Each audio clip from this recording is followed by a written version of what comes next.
tomorrow it's going to be the 10th of Shvat, the 10th of the month of Shvat. For Chabad Hasidim, it's a very special day. In 1950, it was the passing of the previous Rebbe. We call it the Friediker. In Yiddish, Friediker means the previous Rebbe. And 1 year later, 1951, our Rebbe took the leadership of the Chabad movement. And again, it's a very special day for many, many reasons. These two ideas bring out other feelings and other ideas and so on. So what we're going to do today is, in order to prepare, so to speak, for the day, I would like to learn with you, not inside the text because it would take a long time, at least some ideas of a chassidic discourse. I'll do it as easy as possible. That actually was written down by the previous Rebbe in 1933. But the truth is that the last years of his life that he lived in the United States, he came to the United States in 1940 and he passed away in 1950, 10 years. The last years of his life, 2-3 years, he barely could talk. He barely could move. It was very, very difficult for him, health issues. So his son-in-law, who would be the next Chabad Rebbe, our Rebbe, used to basically do many, many things on his behalf, on his instructions, of course, but he would do things for him. One of the things was to edit these chassidic discourses that the previous Rebbe wanted printed for a specific date. That means he used to take older chassidic discourses that he already delivered and so on, and used to say to his son-in-law, to the next Rebbe, print these for this specific date and so on. And the previous Rebbe used to edit a little bit the discourse. That means add notes over here, over there, and then it went out printed like the discourse that the previous Rebbe wanted printed for that particular time. Now, the previous Rebbe wanted one Hasidic discourse, which is very long, it's 20 chapters long, for the 10th of Shvat. That means the day he would pass away, he would pass. I don't know, of course, Hasidim, we say all kinds of things, but I don't know if the Rebbe knew he was going to pass away that day or not. It's not my issue, it's his issue. But the point is, he put out this Hasidic discourse for the day of his passing away.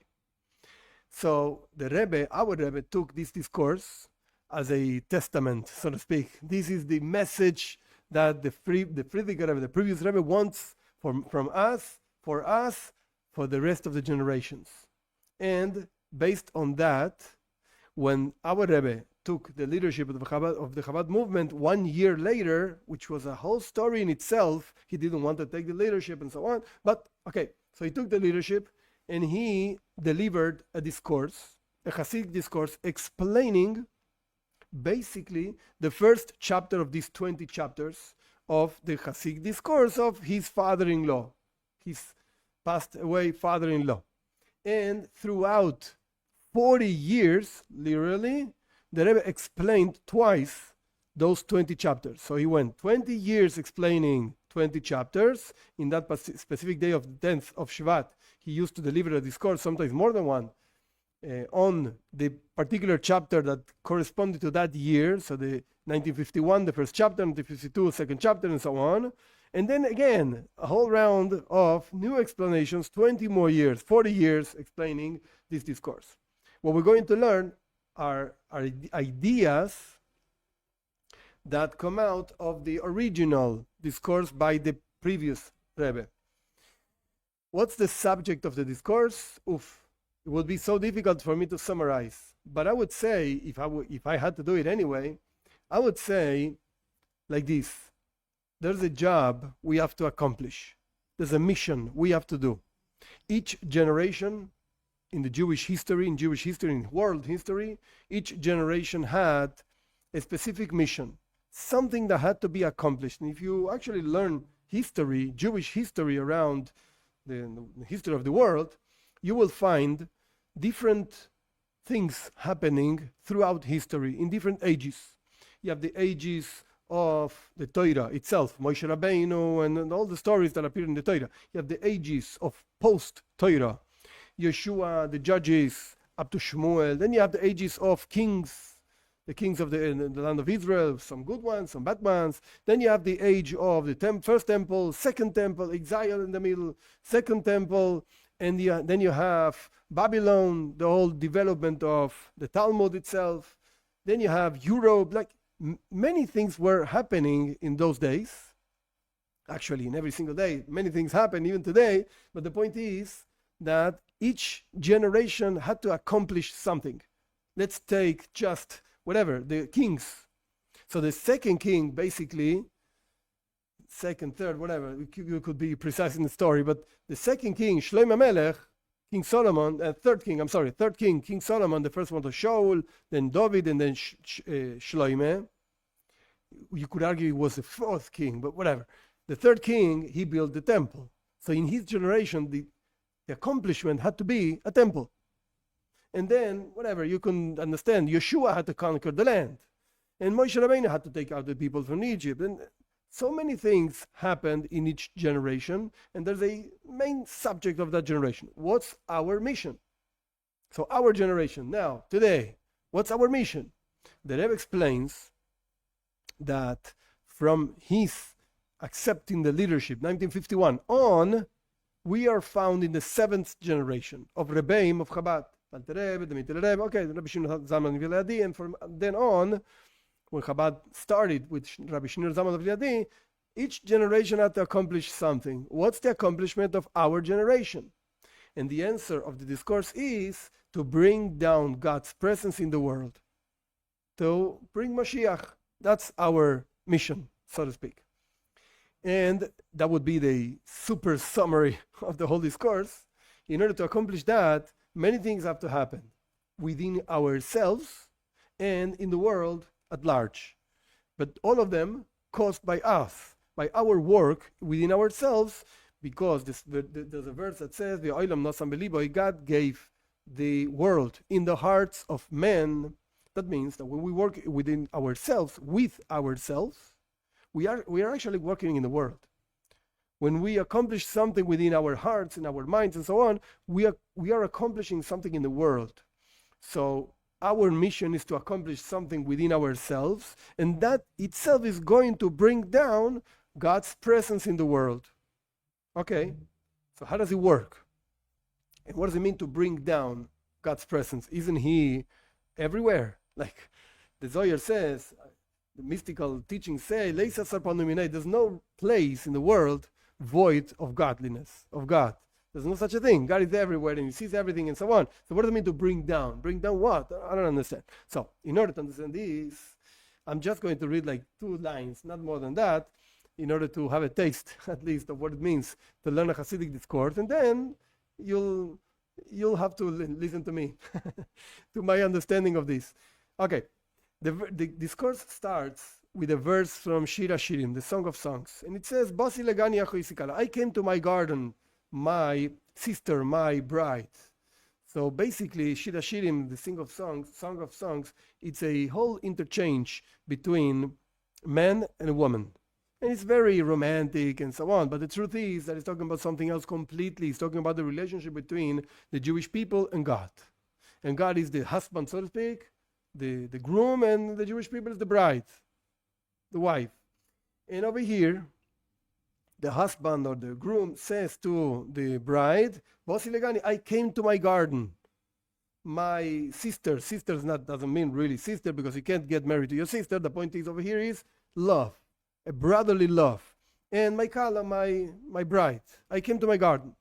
And our sages explain in the Midrash that it doesn't say, "I came to the garden." Like a garden, whatever, there's many gardens. No, I came to my garden, my private place, my garden. What does that mean? The place that was mine, and I was kicked off. I was sent off from this place. I came back, Bosi, I came back. That's what it means in Hebrew. I came back to my place. And the Midrash explains that throughout 7 generations of evil doing, of people doing bad, like Cain killed his brother, then Enosh did Avodah Zarah, idolatry, he served other gods, and the flood was terrible. God had to destroy the whole land, all the people and all the land and so on, all the earth. and then the Tower of Babel, and there were so many different 7 generations that really acted evil in the eyes of God. Those acts kicked out, literally, godliness. In other words, a revelation of God's presence from this world. That doesn't mean that it's not here. Of course, if there's no such a thing as a place void of godliness, of God, because He creates everything and is everything and so on. But do you see it or not? Is it revealed in your life? Yes or no?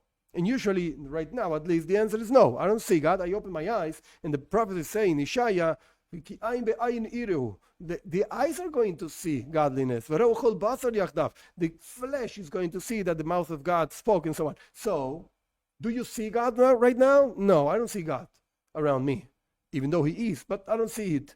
So therefore, there's something that is not revealed.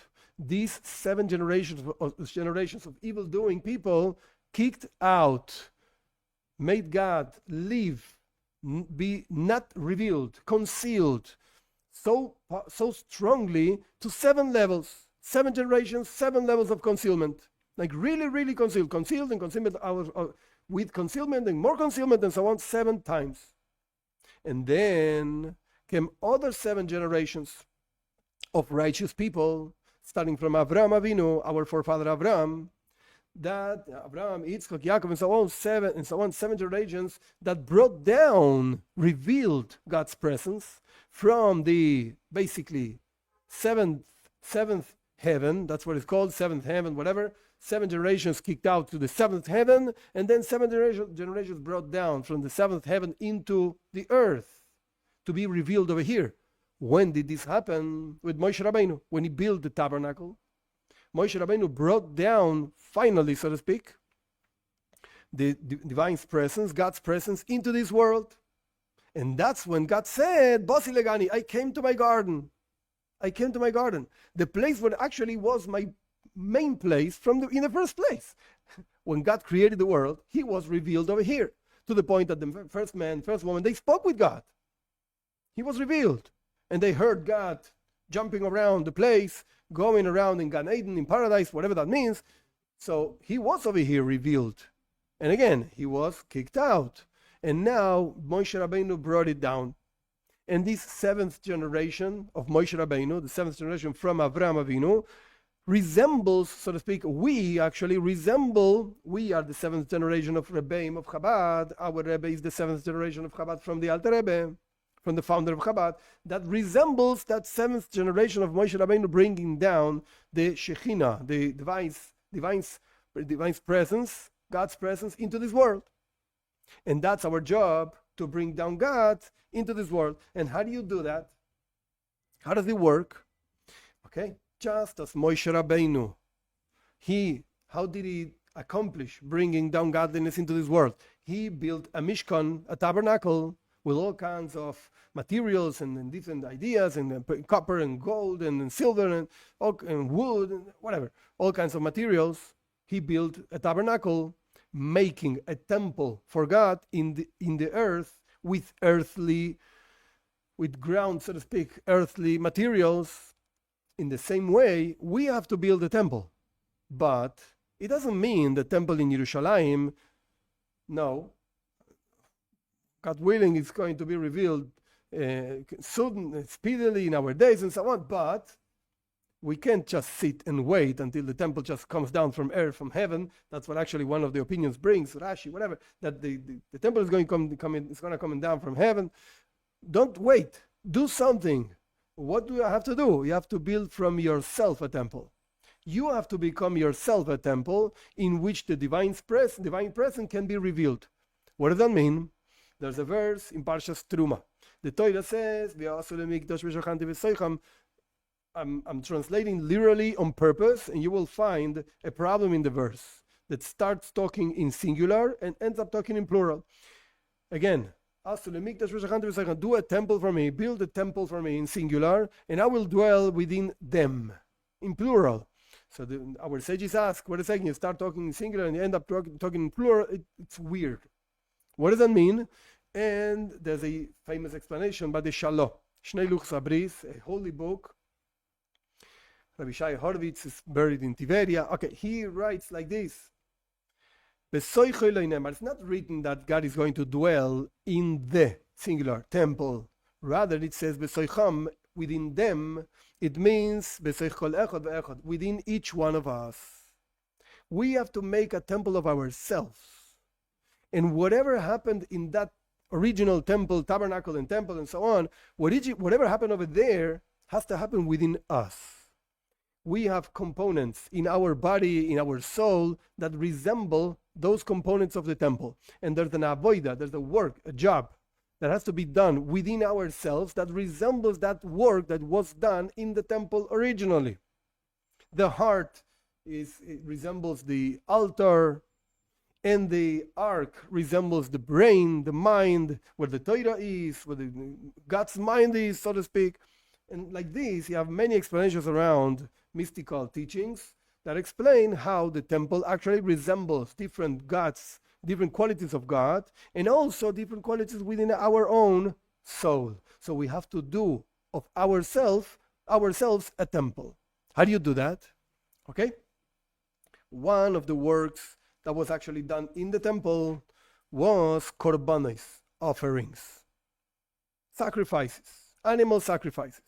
So Hasidus explains that each one of us has within ourselves many expressions of the soul. There's a soul within ourselves, but this soul has many expressions. One of the expressions is called nefesh ha'ba'amis, an animal soul. Like, the truth is that, at least from Judaism's point of view, we don't believe in evolution. We're not better animals. Oh, thinking animals, talking animals. No. We're human beings. It's a completely different type of creature. Human beings. But the point is that even within the human beings, we have animalistic traits. We walk, we grow, we move, and we eat, and we have feelings. And animals also have feelings and do exactly. We reproduce ourselves, and the animals also work the same way. Animals also work the same way. So we have within us an animal soul. And the animal soul, which is again an expression of the soul, it wants and it strives for animalistic things. Again, eat, drink, reproduce, passions, sometimes bad passions and bad things, but whatever, it's just an animal I like, I want, I see, it's for me. That's how the animal works. And it's going to fight for it and so on. So we have to take this animal, and just as in the temple originally, there was a sacrifice of an animal, in the same way, we have to sacrifice our own animal to God. We have to offer our animal to God to elevate it into godliness, to make it a sacrifice to God. What does that mean? You don't have to kill anything, and you don't have to destroy any parts of your body or your soul or anything like that. No. In order to understand this, the Alter Rebbe brings in his discourses, and then the Frierdiker Rebbe, this Rebbe that we're learning, he brings in his name from the Alter Rebbe. There's a verse in the beginning of the third book of the Torah, in Vayikra. The Parsha in Vayikra says, over there teaching and explaining the korbanos, the offerings, over there it says, Adam ki yakriv mikem korban Hashem. It's a whole verse. A person, when he wants to offer from you an offering to God, from the animals, and he's going to choose domestic animals, from the cows and from the sheep, you're going to offer your animal to God. That's the verse. And there's a word over here, out of place. And since the word is out of place, as I'll explain in a minute, that means that, of course, Torah is perfect because God is perfect, and the Torah and God are one, and so on and so on. So therefore, that means that it's not out of place. It's teaching you something very deep. Again, Adam ki yakriv mikem korban Hashem. A man, when offers from you guys, an offering to God.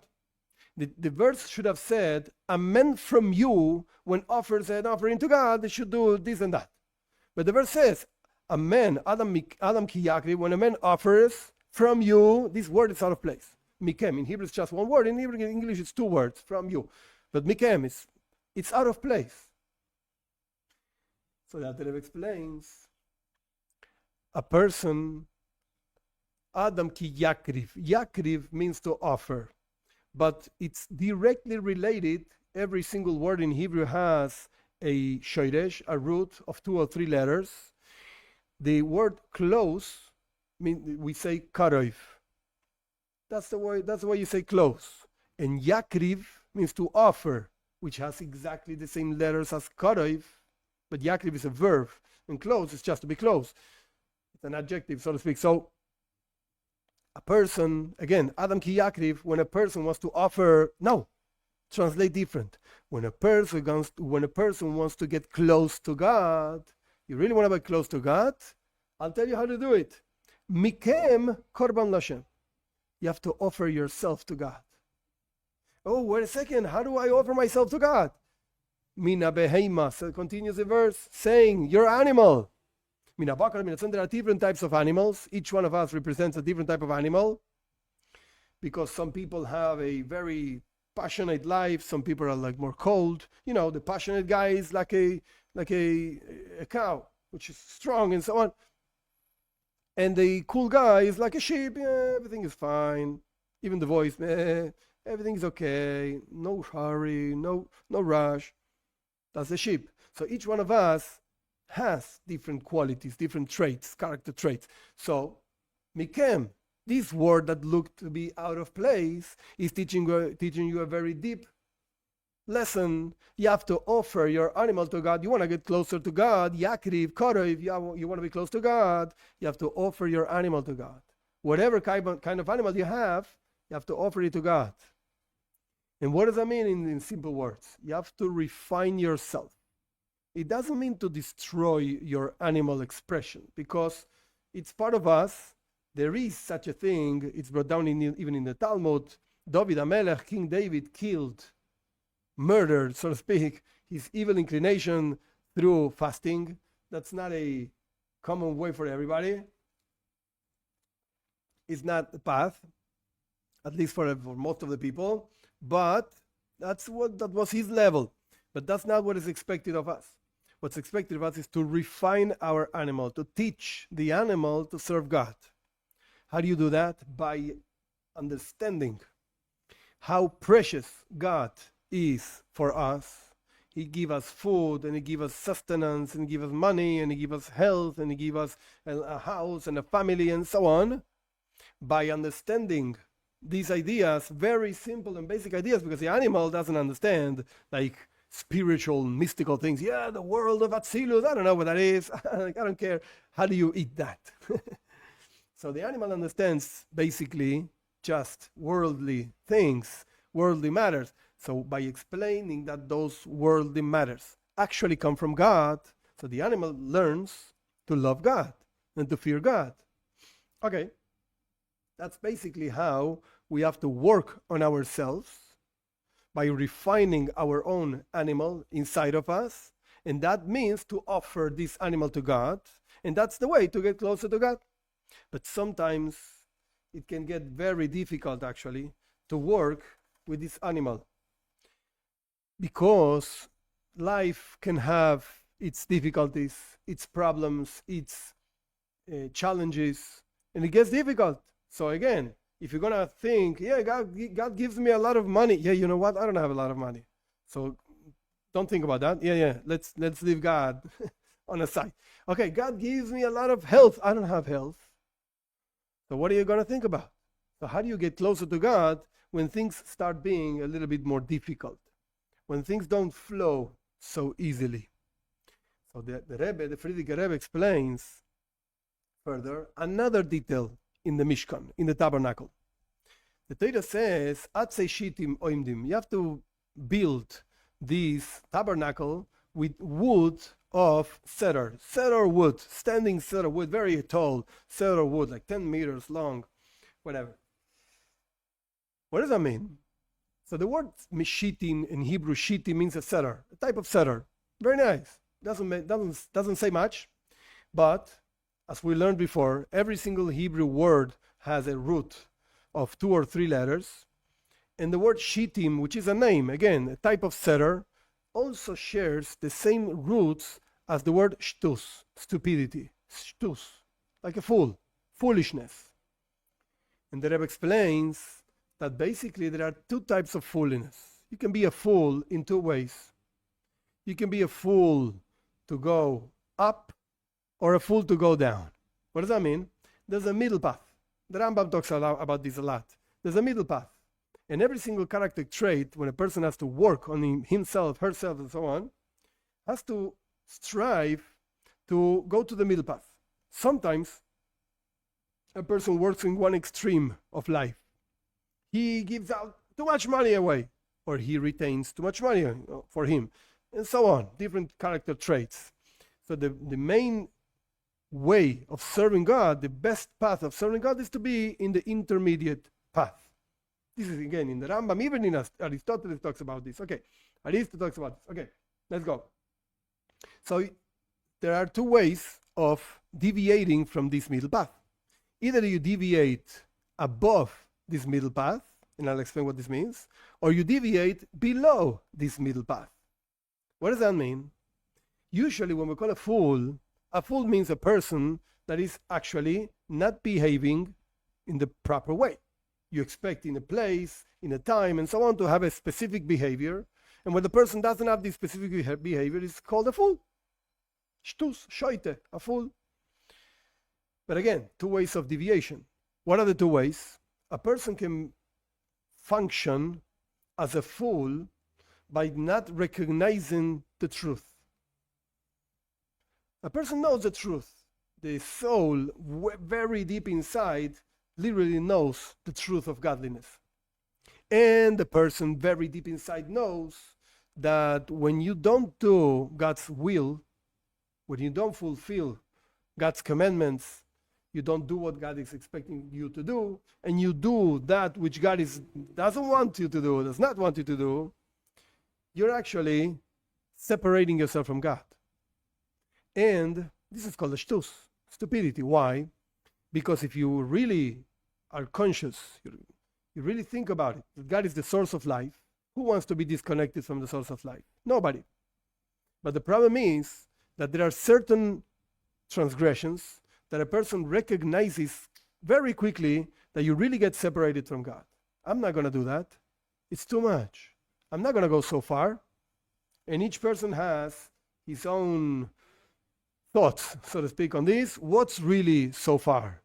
There are certain things that you have to actually contemplate. Maybe I can do that. I don't know. No, God doesn't like it, but it's not so terrible. There are certain things you say, no, up to here. This is my limit. This idea of having different categories, so to speak, of transgressions, certain transgressions certainly separate me from God. Idolatry. Okay, wait a second. What's idolatry? Idolatry means to serve something that is not God, to recognize or to think that there's something beyond God, besides God. Certainly you're separating yourself from God. No doubt about it. You're negating God to that point. So, okay, idolatry I'm not going to do. But you know what? Stealing a little bit, I don't know, keeping a change instead of giving the back, and so on. Each person has his own challenges in life. Doing that is not really separating myself from God. Come on, idolatry is a terrible thing. Killing people, that's a terrible thing, and so on. This idea of having different levels of transgressions, that some of them separated from God and some of them are not so terrible, that's the biggest shtus. That's the biggest stupidity in the world. And that's stupidity below the middle path. Why? Because all the commandments, everything that God says means that when you work on that path, whatever God said to do and not to do and so on, you're connected to God. But there's a common denominator, so to speak, on every single mitzvah. The common denominator is, besides the way, the shape this mitzvah takes, the common denominator is, they are the will of God. This is what God wants. So it doesn't make any difference if a person kills, chas v'shalom, God forbid, a person steals, God forbid, or a person just says lashon hara, bad tongue. Yeah, you want to hear the last gossip about blah, blah, blah? Yeah, I have terrible news. This guy, I saw him. The truth is that the common denominator of all of this is God doesn't want you to do that. So it doesn't really matter what kind of activity it is. Killing, chas v'shalom, or stealing, or just saying the last news about your neighbor. That's, therefore, the stupidity lies on thinking that there are different categories. It's not so terrible if I speak bad about my neighbor. I'm not going to kill him, but yeah, that's the biggest stupidity. You're really separating yourself from God. And then you have, again, the middle path.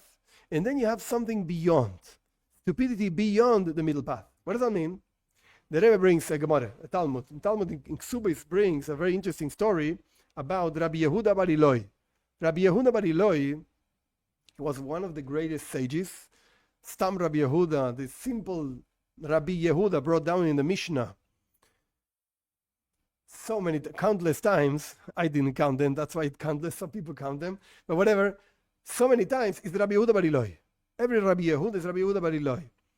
He's buried in the north of Eretz Israel. Okay, so the story says that when there was a wedding, Rabbi Yehuda used to go to the wedding and start playing with fire. You know, you throw and you pick up and throw and pick up, like fire flames and things like that. He used to start playing like a fool, you know, just play to bring some happiness to the bride and the groom and so on that they were getting married, which is a mitzvah in itself, to make happy the bride and the groom.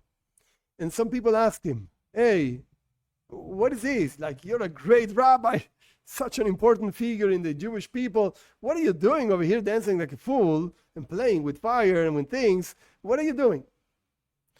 And basically, the answer was, when a bride and a groom get actually married, our sages say in the Gemara, in Soita, Ish ve'isha zachu, when a man and a woman are meritorious, shechina shruya b'neihem, the presence of God is within them. Lo zachu, if they're not meritorious, eish echaltan, the fire is going to eat them. What does that mean? The word ish in Hebrew, you write it with 3 letters. Aleph, Yud, Shin. Ish means man. Isha, it's also 3 letters. Aleph, Shin, Hey, woman. Isha. If you look at the words, again, the letters in these 2 words, they're basically built in the same way. Aleph, Shin, Eish, which means fire in Hebrew. Aleph, Shin, both in the word Ish, man, and also in the word Isha, woman. These 2 letters are common to these 2 words. Aleph, Shin, Eish, fire.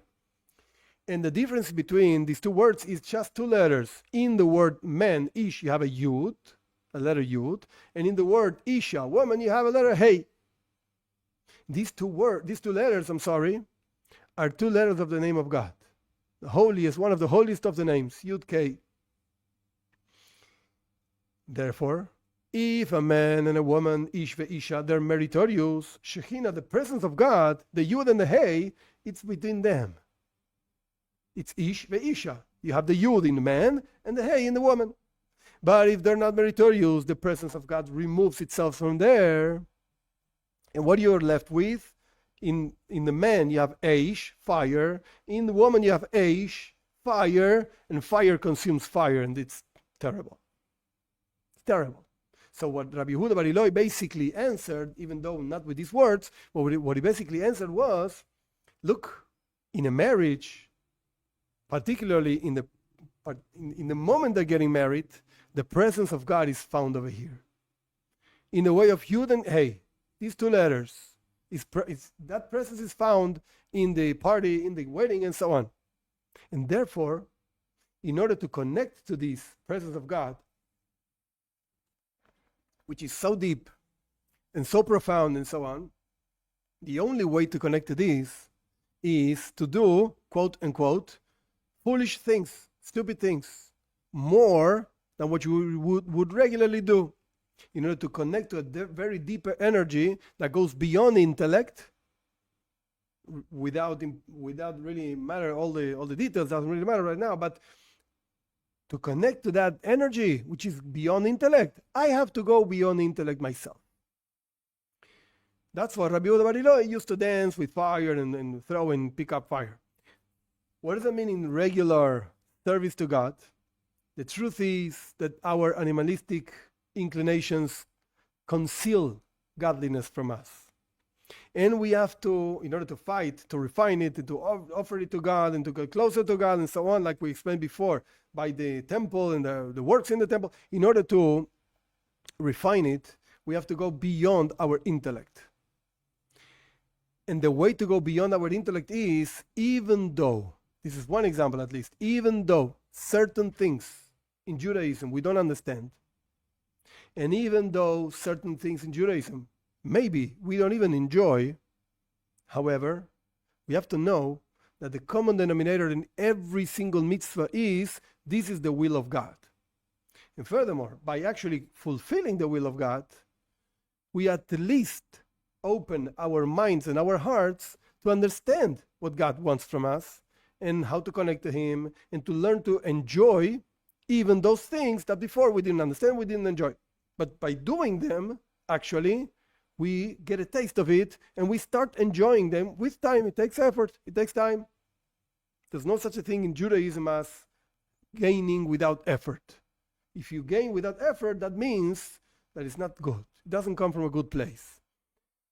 So, that's the idea of, in the words of the chassidic discourse, shtus de kedusha, stupidity of holiness, holy stupidity, that a person, without really mattering whether he is accustomed to keep the mitzvahs, to keep the commandments, it doesn't matter whether you like it, it doesn't matter whether you understand it, it doesn't matter anything in the world.